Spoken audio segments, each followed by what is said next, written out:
everyone. Welcome back to Keeping It Real with Kim. I'm Kim, and I'm so excited today to introduce my guest, Ed Schaefer. Hi, Ed. Hi, everybody. Hi, Kim. So good to see you. Thank you so much for being a part of Keeping It Real. We're really excited today. We have a very fun topic, something I'm very passionate about. And in my relationship with Ed, I've realized that he's very passionate about, and that's music. So, as you can see, Ed is a big music fan, but he's also a musician. And so I'm very excited that he's here with us because, as you know, May is Mental Health Awareness Month. And Ed is going to share his journey with music and how it's helped him through COVID and staying positive and focused. So, Ed, if you wouldn't mind sharing a little bit about your background with music, how did you get started and tell us all about it? Yeah, absolutely, Kim, and thanks for having me here. Yes, thank you. It started back when I was a teenager, so I'm not going to tell you how many years ago that was. I just, Not that many. nah, just a Yeah, couple. just a I couple. was, it was just the usual, teenage kid thing. What do I want to get into? And there was a lot of music around my house. Um, no musicians at the time, but my dad just like he was into the Beatles and Vanilla Fudge and Rolling Stones and all those type of bands. And so I was exposed to all that. And I just thought, hey, I think it'd be cool to play one of those things. So, I mowed lawns for my business as a kid, and I just scraped up my money and went to the local pawn shop and bought a guitar. And from there, things just expanded. So, been playing guitar ever since. Got into music in high school. Was in all of the music programs. Pretty much can play anything with a string on it, and also did percussion. So that's what helped me get through the marching band and stuff like that in high school. I was the typical band geek all through school. I So love it. yeah, that's how I got started in it. And just a little fact, I actually back in the late 70s. Oh, now I am dating myself. Uh-oh. Was in a I'm just was in kidding. a was in a Kiss cover band, full makeup and everything. So that was a lot of fun. Yes, I may have seen a picture of that, which is very impressive. I do Yeah. like I do like Kiss myself. They're such an awesome band. It just brings back memories of growing up with, hearing it playing in the background. Well, So I've got the Dark Side of the Moon shirt on today for you because I know you're a yes, huge Pink Floyd fan too. yes, I am. Thank you. And you can't see because of my background, but I have my Pink Floyd record behind me that's always out and I play it every so often. And it just brings back a lot of fun memories. So I have a big question because you have four guitars hanging up, I think, from what I Well, can see. yeah, there's four on the wall and there's five in a stand on the floor. Okay, so how do you decide which one to use and what motivates you for that? That's a great question. And a lot of it has to do with the type of music I'm playing. I'm all into classic rock, progressive rock, heavy metal. That's pretty much everything I play. Although in my past, I've been in a country and western band and I've been in a full-on jazz band. Uh, but that's my go-to spot is the rock genres. So it depends on what I'm playing. If I'm doing something that's Rolling Stone-ish, I like to grab the Fender, the Stratocaster, because it gives you more of that that kind of sound that you need there.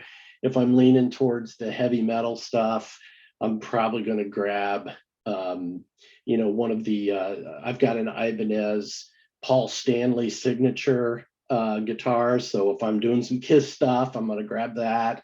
So really, and then I have a nice Ovation acoustical guitar if I just want to do some of like, the more acoustical sounds. So really, it drives on what I want to do. And I have two bass guitars, a Fender Jazz bass and a Washburn bass. So sometimes I'll grab those. Huge Rush fan.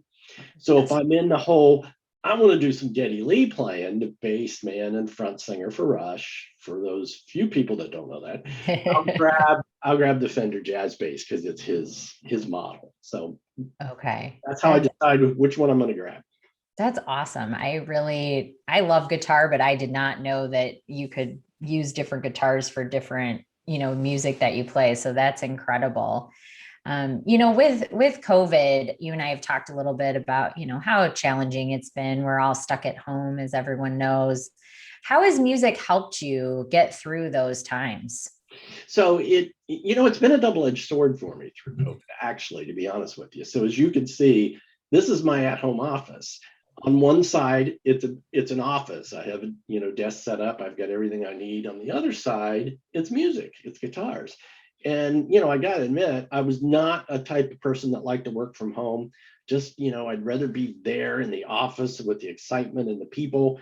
And it started really pulling at me. And at first, it was nice to have the guitar. I could turn around, grab it, and throw a few tunes on it in the middle of the day. It almost got to the point where I began to, I'm going to say, lose my passion for it, because I used to sit here and see those guitars hanging behind me while I was trying to work and think, I think I went a couple of weeks, I didn't even touch them. So, but I snapped out of that pretty quick.